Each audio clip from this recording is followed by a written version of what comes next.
প্রায় ১৫০ বছর ধরে যুক্তরাষ্ট্রের ভূখণ্ডে জন্ম নেওয়া শিশুরা জন্মসূত্রে মার্কিন নাগরিকত্ব পেয়ে আসছেন। এবার বদলে যাচ্ছে এই আইন। এখন আর কেউ পাবেন না জন্মসূত্রে মার্কিন নাগরিকত্ব।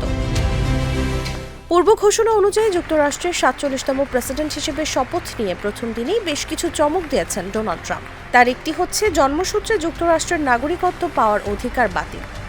এর আগে এই সাংবিধানিক অধিকারকে হাস্যকর বলে অভিহিত করেন ট্রাম্প।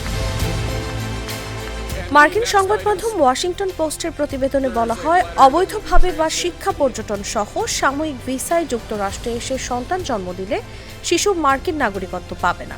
তবে বাবা মায়ের কেউ আমেরিকান নাগরিক হলে সন্তান জন্মের পরই মার্কিন নাগরিক বলে স্বীকৃতি পাবে। আদেশে সই করার সময় ট্রাম্প স্বীকার করেন যে জন্মসূত্রে নাগরিকত্বের অধিকার যেহেতু দেশের সংবিধানে নিশ্চিত করা আছে, তার এই আদেশ আইনগত চ্যালেঞ্জের মুখে পড়তে পারে।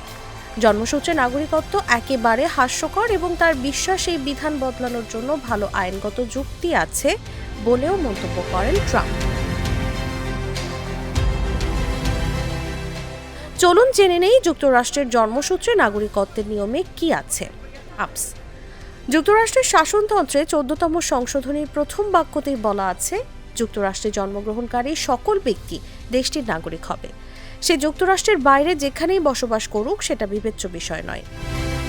অভিবাসন নিয়ে কট্টরপন্থীরা বলছেন, এই ব্যবস্থা অবৈধ অভিবাসনের জন্য চুম্বক হিসেবে কাজ করে থাকে এবং সন্তান জন্ম দেওয়ার জন্য গর্ভবতী নারীদের সীমান্ত অতিক্রম করে যুক্তরাষ্ট্র আসতে উৎসাহিত করছে।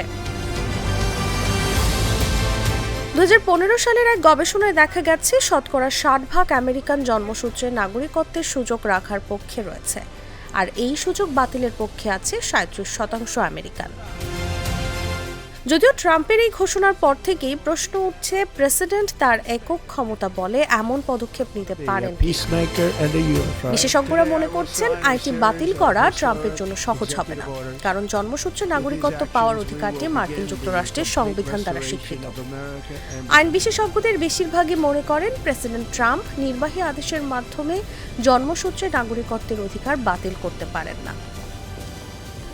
ভার্জিনিয়া আইন স্কুলের অধ্যাপক এবং সংবিধান বিশেষজ্ঞ কৃষ্ণ প্রকাশ সংবাদ বিবিসিকে দেয়া এক সাক্ষাৎকারে বলেন, প্রেসিডেন্ট ট্রাম্প এমন কিছু করছেন যা অনেক মানুষকে আঘাত করবে। তবে শেষ পর্যন্ত বিষয়টি আদালতে যাবে এবং আদালতে সিদ্ধান্ত দেবে বলে তিনি মনে করেন। ট্রাম্পের এই সিদ্ধান্তে কারা বিপদে পড়তে পারেন? ট্রাম্পের বিজয়ের পর নিজেদের ভবিষ্যৎ নিয়ে অনিশ্চয়তার মুখে পড়েছেন মার্কিন অভিবাসীরা, যাদের কয়েক লাখই ভারতীয়।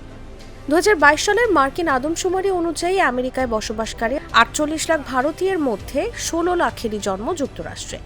এছাড়া এই তালিকায় আছেন কয়েক লাখ বাংলাদেশিরাও। ট্রাম্পের নতুন নীতির মাপকাঠিতে তাদের কেউই মার্কিন নাগরিকত্ব পাওয়ার যোগ্য নয়।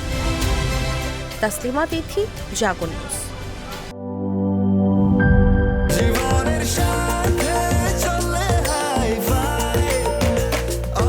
স্বাস্থ্যকর অল টাইম, সব সময় অল টাইম হেলদি লাইফ।